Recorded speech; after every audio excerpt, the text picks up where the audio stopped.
En el crudo invierno de 1876, perdido entre las montañas aisladas del territorio de Montana, un médico alemán llamado Theodor Brennan hizo un descubrimiento que lo perseguiría hasta el último día de su existencia.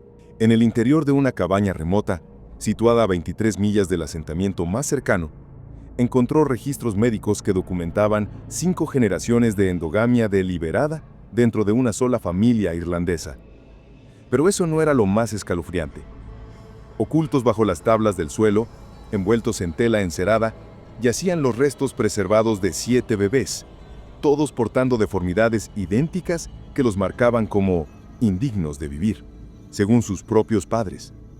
La familia Donnelly había estado practicando infanticidio selectivo durante más de un siglo, eliminando cualquier niño nacido con defectos genéticos visibles para mantener su fachada cuidadosamente construida de normalidad. Lo que el Dr. Brennan descubrió a continuación desafiaría todo lo que la comunidad médica creía sobre la herencia, los lazos familiares y los límites a los que las personas llegarían para proteger los secretos más oscuros de su linaje. La evidencia que desenterró sugería que este no era un caso aislado de locura fronteriza, sino parte de un experimento genético deliberado que había sido refinado y perfeccionado a través de generaciones, abarcando 2 continentes y casi 100 años de prácticas familiares cuidadosamente ocultadas. La historia que el Dr. Brennan documentaría más tarde en sus diarios privados no comenzó en la naturaleza implacable de Montana, sino en las verdes colinas ondulantes del condado de Cork, Irlanda, donde el linaje Donnelly tomó por primera vez su giro retorcido hacia la catástrofe genética durante el duro invierno de 1798. El territorio de Montana de 1874 representaba el mismo borde de la civilización americana, una tierra donde la autoridad federal existía más en teoría que en la práctica. Helena, la capital territorial, apenas contaba con 8,000 almas agrupadas alrededor de las operaciones mineras que habían desencadenado el crecimiento de la región. Las montañas circundantes albergaban solo campamentos mineros dispersos, granjas aisladas y tribus nativas que aún resistían activamente la invasión de los colonos blancos. Era un paisaje tallado por la violencia y moldeado por la desesperación, donde las familias podían desaparecer durante meses sin que nadie hiciera preguntas. La fiebre del oro que inicialmente había atraído a los colonos a Montana estaba comenzando a declinar, dejando atrás reclamos abandonados y hombres desesperados dispuestos a intentar cualquier cosa para sobrevivir. La atención médica era virtualmente inexistente fuera de Helena. Era precisamente este aislamiento y falta de supervisión lo que hacía el territorio de Montana atractivo para ciertos tipos de colonos, aquellos que necesitaban desaparecer de la sociedad civilizada y sus preguntas inconvenientes. En este paisaje implacable, llegaron Patrick Donnelly y su esposa Bridget, junto con sus 4 hijos supervivientes, Seamus, de 19 años, Moira, de 17, Colleen, de 15, y el joven Declan, de apenas 12 años. Llegaron a Helena en un vagón de carga en septiembre de 1874, sus posesiones cuidadosamente empacadas en cajas de madera que sugerían una riqueza inusual para inmigrantes irlandeses típicos. Patrick se presentó como un exitoso agricultor de papas, huyendo de los efectos persistentes de la hambruna irlandesa, pero sus manos no mostraban los callos típicos del trabajo agrícola. En cambio, sus dedos llevaban las manchas de tinta de un hombre acostumbrado a llevar registros, y su habla llevaba el acento educado de alguien que había recibido educación formal. Lo que la Oficina Territorial de Tierras no sabía era que los Donnelly portaban papeles elaboradamente falsificados de Nueva York. En realidad, nunca habían vivido ahí. Habían huido directamente de Irlanda después de un escándalo que había sacudido a su comunidad rural hasta el núcleo. El padre Michael O'Sullivan, un hombre conocido por su discreción respecto a las luchas privadas de los feligreses, se había horrorizado tanto por lo que descubrió sobre las prácticas familiares de los Donnelly, que amenazó con excomunión inmediata y exposición a las autoridades británicas. La mano usualmente firme del pastor había temblado mientras escribía su última advertencia a Patrick Donnelly. Lo que has hecho en nombre de la pureza del linaje es un pecado que clama al cielo por venganza. Abandona esta parroquia inmediatamente o me aseguraré de que cada alma en el condado de Cork conozca la verdadera naturaleza de las abominaciones de tu familia. Patrick había comprado 160 acres de tierra montañosa remota del gobierno territorial, pagando en monedas de oro, que no levantaron sospechas. La tierra se asentaba en un valle estrecho entre dos crestas empinadas, accesible solo por un sendero montañoso traicionero, que se volvía completamente intransitable durante los peores meses de invierno. El aislamiento era tan completo que el humo de la chimenea de su cabaña no podía verse desde ninguna granja vecina. La ubicación era perfecta para una familia que necesitaba desesperadamente esconderse del mundo. Sin embargo, los Donnelly construyeron su granja con la eficiencia de personas que habían enfrentado desafíos similares antes. Patrick y sus hijos construyeron una cabaña de troncos resistente, con paredes gruesas diseñadas para retener el calor, ventanas pequeñas que minimizaban la pérdida de calor y un sistema complejo de particiones interiores. Bridget y las niñas se prepararon para su primer invierno de Montana con precisión metódica que impresionó incluso a los habitantes experimentados de las montañas. Preservaron carne usando técnicas que maximizaban el espacio de almacenamiento. Cultivaron cultivos específicamente elegidos por su capacidad para crecer en temporadas cortas y establecieron sistemas para racionar suministros. Los vecinos que ocasionalmente se encontraban con ellos durante los viajes de suministros a Helena notaron peculiaridades que distinguían a los Donnelly de otras familias fronterizas. Los miembros de la familia tenían sorprendentes parecidos entre sí que iban mucho más allá de los rasgos familiares normales. Sus ojos azul pálido, características angulares afiladas y dedos inusualmente largos creaban una uniformidad de apariencia casi inquietante. Los niños mostraban patrones de comportamiento que parecían simultáneamente avanzados y perturbadores. Más inquietantes eran las conversaciones escuchadas por Jake Harrison, el portador de correo territorial que hacía recorridos mensuales a través de los asentamientos montañosos. La familia hablaba frecuentemente en gaélico irlandés, pero incluso cuando usaba inglés, sus discusiones contenían referencias a mantener la pureza de la línea, la fuerza que viene de la cría adecuada y los sacrificios necesarios para el avance familiar. Margaret Sullivan, la ama de casa irlandesa, había supervisado las operaciones diarias de la mansión durante casi una década. Era una mujer de inteligencia feroz y principios morales inquebrantables, cualidades que la convertirían en un testigo crucial de los extraños eventos.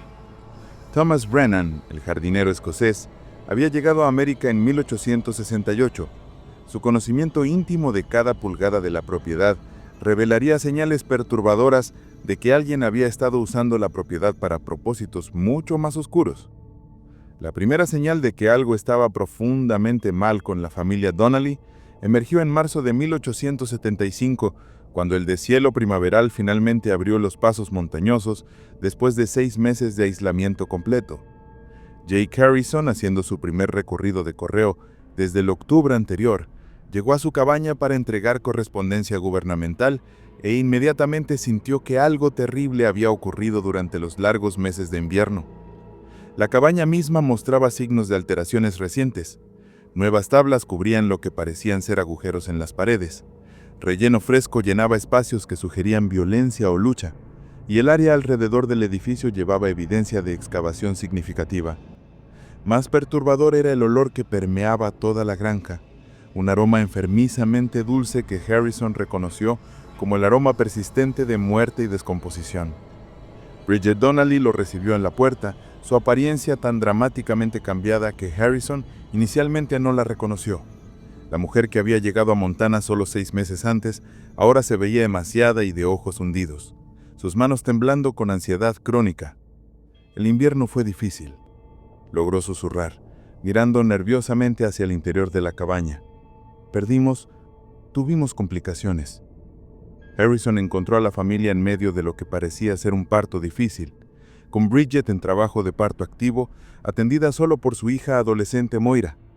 El bebé que emergió estaba claramente malformado, su espina dorsal curvada en una forma S antinatural, su brazo izquierdo terminando en una mano en forma de club con solo 3 dedos, y su cabeza desproporcionadamente grande. Pero lo que más perturbó a Harrison fue la reacción de la familia a este bebé obviamente sufriente. En lugar del dolor o esfuerzos frenéticos para ayudar que esperaba, observó lo que más tarde describió como evaluación fría y calculada en sus ojos. Patrick y Bridget intercambiaron miradas significativas mientras se hablaban en gaélico irlandés rápido. Su tono sugería no sorpresa o angustia, sino más bien discusión de procedimientos predeterminados. «El niño no sobrevivirá la semana», anunció Patrick con desapego clínico. «El aire de la montaña es demasiado duro para uno tan delicado. Es la misericordia de Dios, realmente». Harrison ofreció cabalgar inmediatamente a Elena por un médico, pero Patrick se negó firmemente. «Sabemos cómo manejar nuestros propios problemas», dijo. «Es la voluntad del Señor que algunos niños no estén destinados para este mundo». Cuando Harrison regresó 2 semanas después, el bebé había desaparecido. Bridget lo recibió con ojos enrojecidos pero completamente secos. «Perdimos al bebé 3 días después de que te fueras», reportó, en una voz desprovista de emoción. «Lo enterramos detrás de la cabaña junto a los otros». Su frase, «junto a los otros», envió escalofríos por la columna vertebral de Harrison. Detrás de la cabaña se alzaba una fila de pequeñas cruces de madera marcando tierra recién removida. Contó 4 tumbas, todas demasiado pequeñas para entierros de adultos. Las tumbas mismas se veían mal al ojo experimentado de Harrison. La tierra estaba perturbada en un patrón que sugería trabajo apresurado. Las cruces eran uniformes en tamaño y construcción, como si hubieran sido hechas de antemano, y el espaciado dejaba espacio para entierros adicionales.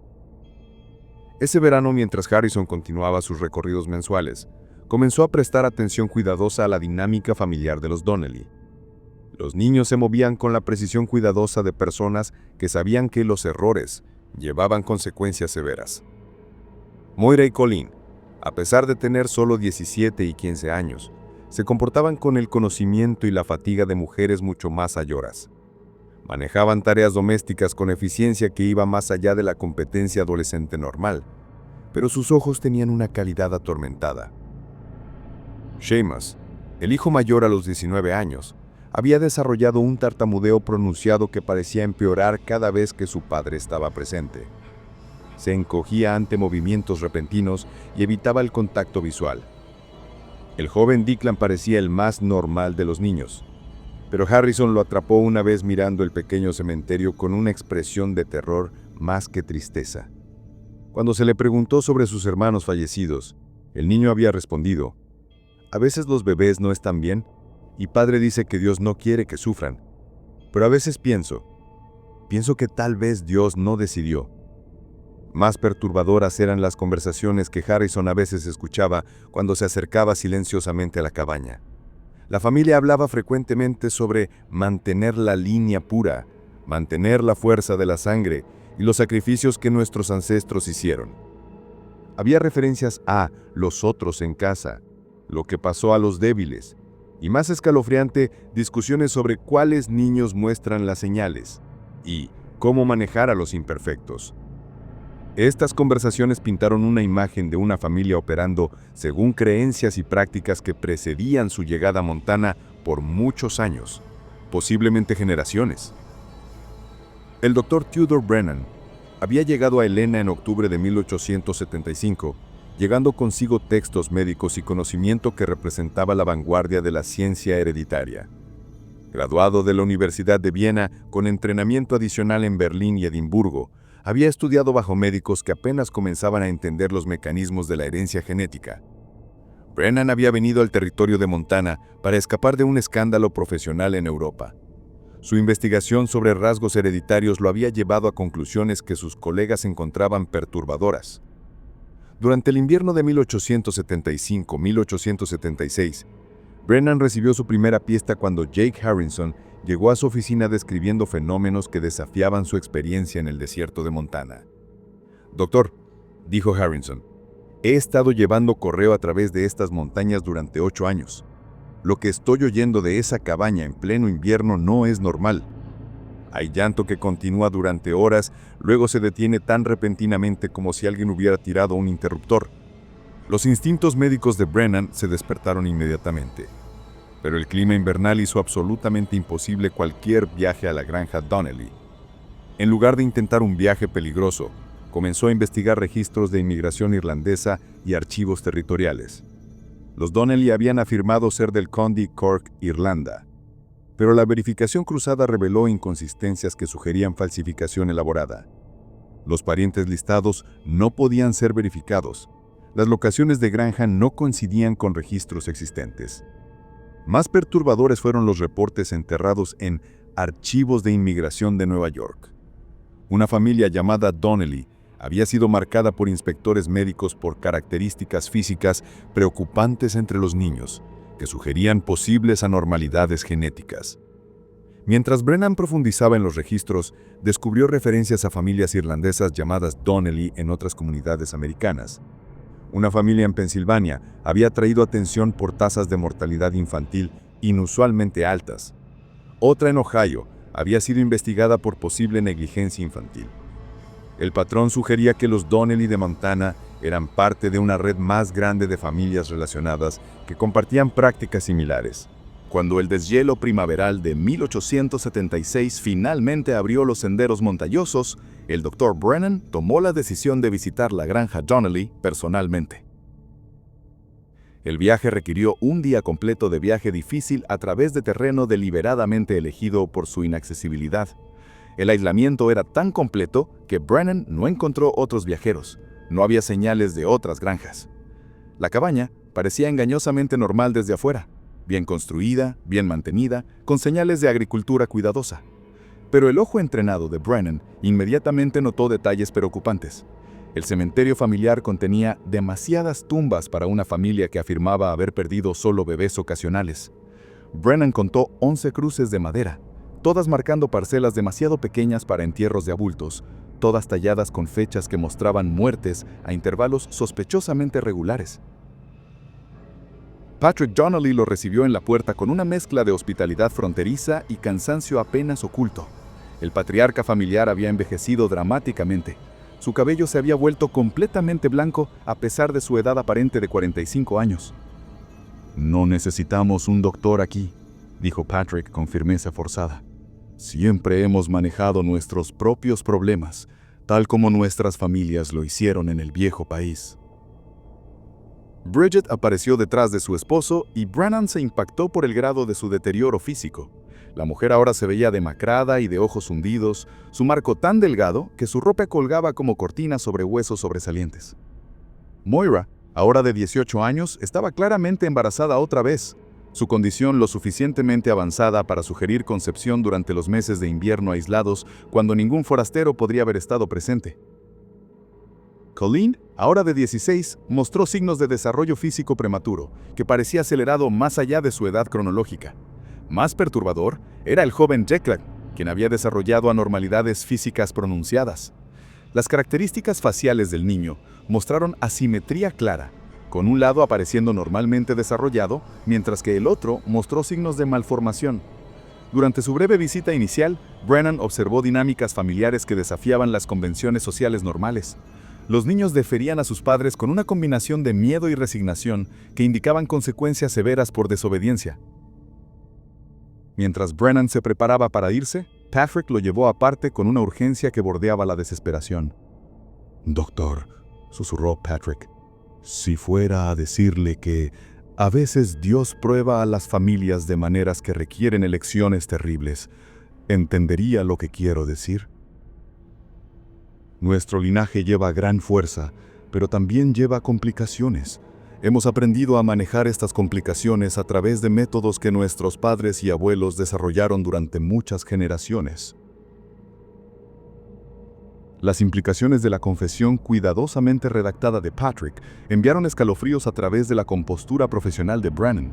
Estaba comenzando a entender que el aislamiento de la familia no era solo por evitar el escrutinio social, sino por ocultar prácticas sistemáticas que horrorizarían incluso a la ruda sociedad de la frontera. 2 meses después, el Dr. Brennan recibió un mensaje urgente que lo forzaría a confrontar todo el horror del legado genético de la familia Donnelly. Mujer Donnelly en mal parto. Familia pidiendo doctor. Algo malo más allá de problemas normales de parto. Venga rápido si puede. Por primera vez, la familia Donnelly estaba solicitando asistencia médica externa, una partida dramática de su secreto obsesivo. Brennan llegó a la cabaña en un atardecer sofocante de julio para encontrar una escena que atormentaría sus pesadillas durante décadas. Dentro de la cabaña, la atmósfera era sofocante, pesada con los olores de sudor, sangre y algo más. un aroma enfermizamente dulce. Moira Donnelly yacía en la habitación trasera, su parto complicado por factores que se hicieron inmediatamente aparentes. La joven mujer estaba dando a luz gemelos, pero estos no eran nacimientos múltiples ordinarios. Los bebés estaban unidos en el torso y parecían compartir órganos internos mayores. Pero lo que más impactó a Brennan no fue la complejidad médica, sino la reacción de la familia. En lugar del pánico o dolor que esperaba, los Donnelly mostraron una respuesta fría y metódica que sugería que habían lidiado con situaciones similares muchas veces antes. Los gemelos presentaron un desafío médico que habría tensado los recursos de incluso los hospitales mejor equipados de la era. Compartían no solo conexiones de tejido externo, sino sistemas cardiovasculares y nerviosos integrados que hacían la separación imposible. «Doctor», dijo Patrick con desapego clínico, «necesitamos que nos diga honestamente si pueden ser separados. Si hay algún procedimiento médico que podría permitir que uno de ellos sobreviva, como un niño normal». Mientras Brennan comenzaba su examinación, notó algo que hizo que su sangre se helara. Escondidos debajo de la cama había diarios encuadernados en cuero, llenos de dibujos detallados y notas documentando nacimientos similares durante lo que parecían ser muchas décadas. Página tras página mostraba bocetos anatómicos cuidadosos de bebés con varias deformidades, paladares hendidos, extremidades faltantes, malformaciones espinales, dígitos extra. Cada dibujo estaba anotado con notas en gaélico, irlandés e inglés. Entradas fechadas que abarcaban varias décadas y múltiples ubicaciones geográficas. Las fechas y ubicaciones crearon un patrón que rastreó los movimientos de la familia a través de Irlanda y América durante más de 50 años. Más perturbadores fueron los estudios anatómicos detallados que mostraron no solo las deformidades externas, sino también anatomía interna especulativa y evaluación de calidad de vida. El lenguaje clínico no podía disfrazar que estos registros documentaban evaluación sistemática de bebés para rasgos que la familia consideraba aceptables, para supervivencia. Bridget notó su descubrimiento y habló por primera vez, su voz llevando el peso de generaciones de conocimiento terrible. «El linaje debe mantenerse puro, doctor. La debilidad no puede permitirse esparcir y contaminar generaciones futuras. Nuestras familias aprendieron esta verdad a través de experiencia dura durante muchas generaciones». Sus palabras fueron entregadas con la convicción de alguien recitando doctrina religiosa fundamental. Pero la doctrina que describía involucraba principios de reproducción humana que violaron todos los estándares de ética médica que Brennan había aprendido.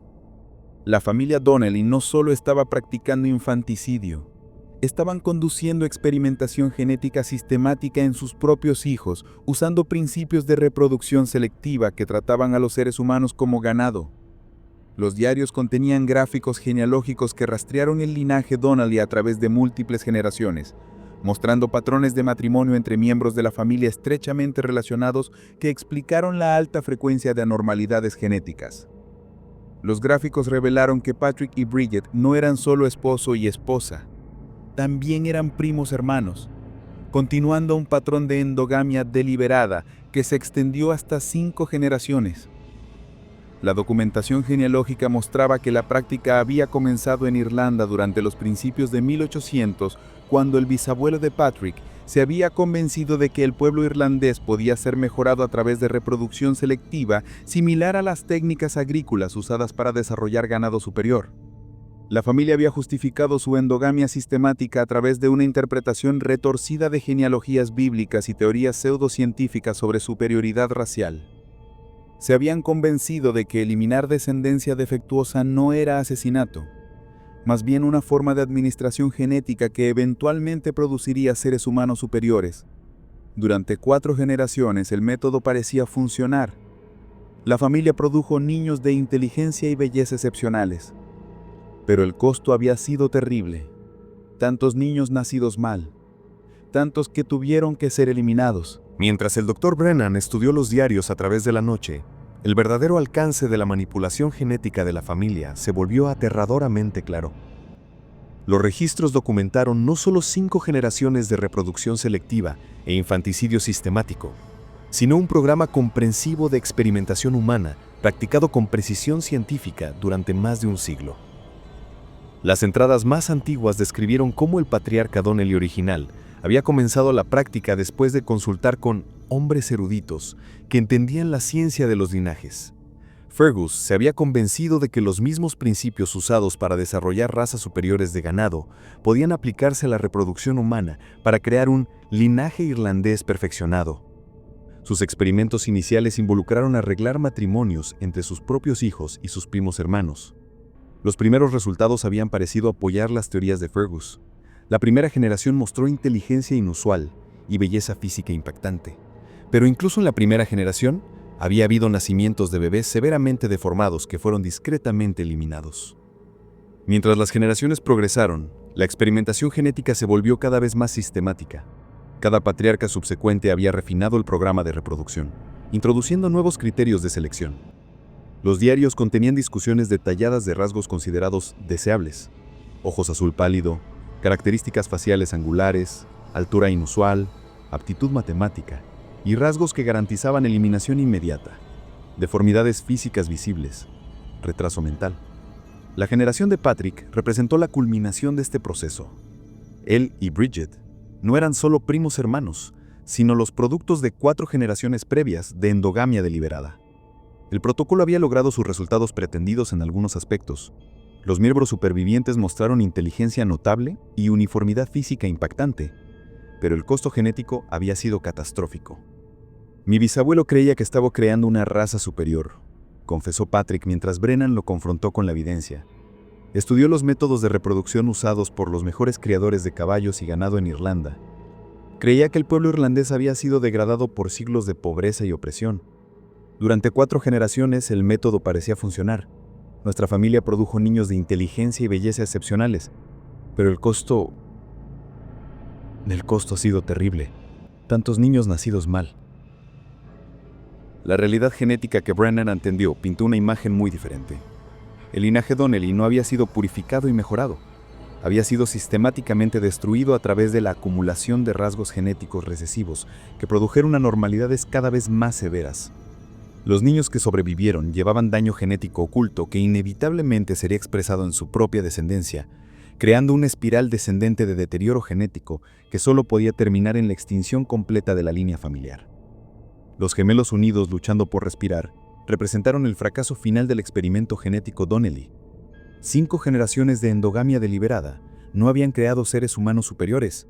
Había producido deformidades cada vez más severas que ya no podían ser escondidas o racionalizadas. La confrontación entre el Dr. Brennan y la familia Donnelly marcó el final de su experimento genético centenario y el comienzo de un ajuste de cuentas que expondría uno de los capítulos más oscuros en la intersección de secretos familiares y ciencia genética primitiva. Los gemelos sobrevivieron solo 3 días a pesar de los mejores esfuerzos de Brennan. Su sistema cardiovascular compartido demostró ser incapaz de sostener la vida y murieron silenciosamente durante las horas previas al amanecer del tercer día. Su breve existencia sirvió como la prueba final innegable de las consecuencias devastadoras de la manipulación genética de la familia. La muerte de los gemelos proporcionó a Brennan la autoridad legal que necesitaba para conducir una investigación exhaustiva de las prácticas familiares. Su examinación de las 11 pequeñas tumbas, combinada con el estudio detallado de los diarios médicos, reveló evidencia de infanticidio sistemático abarcando múltiples generaciones e involucrando al menos 23 casos documentados de niños eliminados por varios defectos genéticos. Enfrentado con evidencia abrumadora y la amenaza de cargos de asesinato que podrían resultar en ejecución bajo la ley territorial, Patrick Donnelly finalmente reveló el alcance completo de su historia familiar y la experimentación genética sistemática que había consumido 5 generaciones de su linaje. La práctica había comenzado en Irlanda durante los principios de 1800, cuando su bisabuelo Fergus se había obsesionado con crear lo que él llamó un linaje irlandés perfecto a través de técnicas de reproducción selectiva adaptadas de la ganadería animal. La familia había justificado sus acciones a través de una combinación de teorías pseudocientíficas sobre mejora humana, interpretaciones religiosas retorcidas que retrataron defectos genéticos como castigo divino por impureza racial y filosofías darwinistas sociales. Se habían convencido de que eliminar descendencia defectuosa no era asesinato, sino más bien una forma de administración genética que eventualmente produciría seres humanos superiores. El costo psicológico de mantener estas creencias y prácticas había sido catastrófico para cada miembro de la familia. Patrick mismo sufría de ansiedad crónica y depresión que había empeorado mientras las consecuencias genéticas se volvieron imposibles de ignorar. Bridget había experimentado múltiples crisis nerviosas y mostró signos de estrés postraumático severo, resultando de años de participar en el asesinato sistemático de sus propios hijos. Los niños supervivientes presentaron un espectro trágico de daño psicológico y físico. Seamus, el hijo mayor, sufrió un colapso mental completo cuando fue cuestionado sobre su papel en las prácticas familiares, revelando que había sido forzado a participar en la eliminación de hermanos defectuosos desde la edad de 12 años. Moyle y Colleen, ambas productos de la endogamia sistemática, mostraron síntomas físicos y psicológicos que requerirían años de tratamiento. Ambas habían sido psicológicamente condicionadas para aceptar sus roles de ganado reproductivo para continuar la línea familiar. El joven Declan, cuyas deformidades físicas lo convertían en un recordatorio viviente de los fracasos genéticos de la familia, presentó el desafío más complejo. Su estado psicológico había sido tan severamente dañado que representaba peligros potenciales para él mismo y otros. El niño desapareció una noche de la custodia territorial, desvaneciéndose en el desierto de Montana sin dejar rastro. Los procedimientos legales contra Patrick y Bridget Donnelly fueron complicados por la naturaleza sin precedentes de sus crímenes y la falta de experiencia del sistema de justicia territorial con casos que involucraban experimentación genética sistemática. El fiscal territorial luchó para encontrar cargos apropiados para crímenes que abarcaron múltiples generaciones y jurisdicciones, mientras que los abogados defensores intentaron argumentar que los acusados eran víctimas de enfermedad mental hereditaria más que criminales calculadores. El caso atrajo atención de expertos médicos y legales a través de los territorios americanos, pero la ubicación remota y los sistemas de comunicación primitivos significaron que mucha de la evidencia nunca alcanzó al público más amplio. Patrick y Bridget Donnelly ambos murieron en custodia territorial antes de que sus casos pudieran ir a juicio. Patrick, de lo que pareció ser un derrame cerebral provocado por el estrés psicológico de tener el trabajo de su vida expuesto como un fracaso catastrófico, y Bridget, de complicaciones relacionadas con su embarazo final, que terminó en otro nacimiento muerto severamente malformado. La documentación detallada del Dr. Brennan del caso se convirtió en parte de la literatura médica temprana sobre los peligros del matrimonio consanguíneo y las consecuencias genéticas de la endogamia sistemática.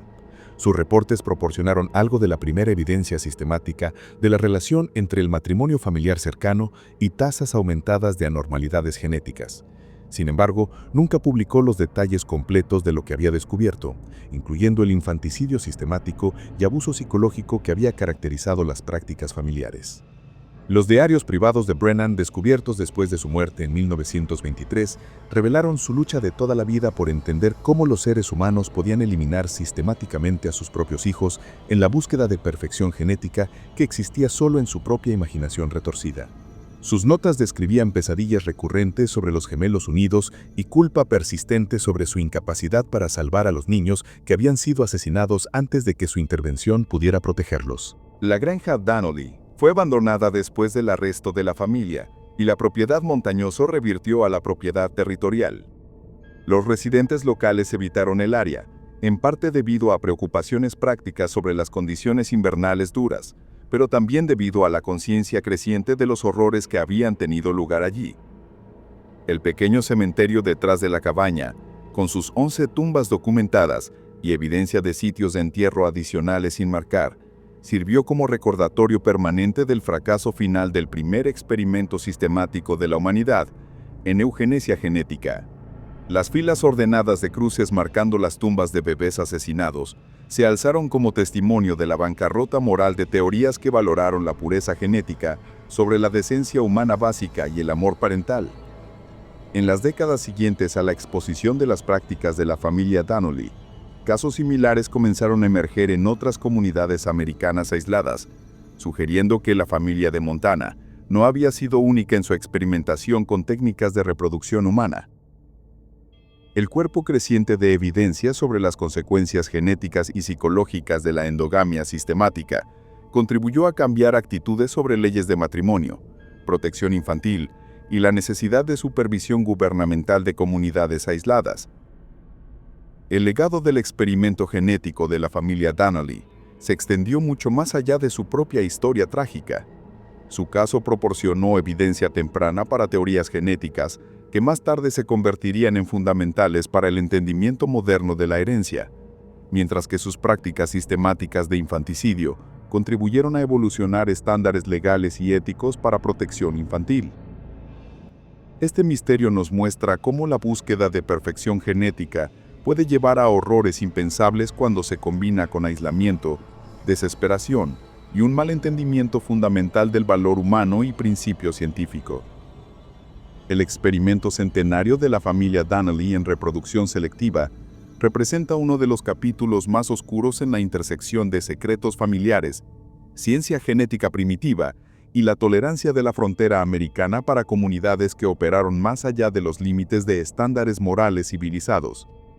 Su historia sirve como advertencia permanente sobre los peligros de tratar a los seres humanos como sujetos experimentales en la búsqueda de mejoras teóricas que existen solo en las mentes de aquellos que han perdido todo sentido de decencia humana básica. La manipulación genética sistemática de los Donnelly demostró que la ciencia cinética se convierte en monstruosidad, y que el aislamiento geográfico puede permitir que florezcan prácticas que la sociedad civilizada encontraría absolutamente intolerables. Su caso también ilustra cómo las teorías pseudocientíficas pueden ser usadas para justificar las crueldades más extremas, cuando las personas se convencen de que están sirviendo a un bien mayor, que trasciende la moralidad individual. La tragedia de los Donnelly reside no solo en los bebés que asesinaron, sino en la forma en que destruyeron sistemáticamente su propia humanidad, en la búsqueda de una perfección que nunca existió, excepto en sus propias mentes delirantes. Las lecciones del experimento Donnelly resonaron a través de la historia americana, proporcionando advertencias tempranas sobre los peligros de los movimientos eugenésticos que ganarían influencia durante el siglo XX. Su historia demostró que cuando las familias se aíslan de la supervisión social y adoptan ideologías que valoran la pureza genética sobre la vida humana individual, los resultados son invariablemente catastróficos. El caso también destacó la importancia de los sistemas de protección infantil y la necesidad de supervisión gubernamental para prevenir que las comunidades aisladas desarrollen prácticas que violen los derechos humanos básicos. Más fundamentalmente, la tragedia Donnelly sirve como recordatorio de que el progreso científico debe estar siempre guiado por principios éticos sólidos y respeto por la dignidad humana fundamental. Su experimento de un siglo en mejora genética no produjo seres humanos superiores, sino generaciones de sufrimiento, trauma psicológico y muerte innecesaria, culminando en la extinción virtual de su propia línea familiar. La historia de los Donnelly permanece como uno de los recordatorios más poderosos de que la búsqueda de perfección genética, cuando se divorcia de la compasión humana y la supervisión ética, inevitablemente lleva a horrores que desafían nuestra comprensión de lo que los seres humanos son capaces de hacerse a sí mismos y a sus propios hijos. En las montañas silenciosas de Montana, donde el viento aún sopla a través de los restos de su cabaña abandonada, las 11 pequeñas cruces en su cementerio familiar permanecen como testimonio eterno de las consecuencias terribles de tratar la vida humana como un experimento científico. La lección final de los Donnelly es simple pero profunda. La verdadera mejora humana no viene de la manipulación genética o del sacrificio de los vulnerables, sino del cultivo de la compasión, la empatía y el respeto por la dignidad innata de cada vida humana, sin importar cuán imperfecta pueda parecer a ojos de aquellos que se consideran superiores. Su historia permanece como advertencia eterna de que cuando perdemos de vista esta verdad fundamental, nos arriesgamos a convertirnos en los mismos monstruos que creemos estar tratando de prevenir.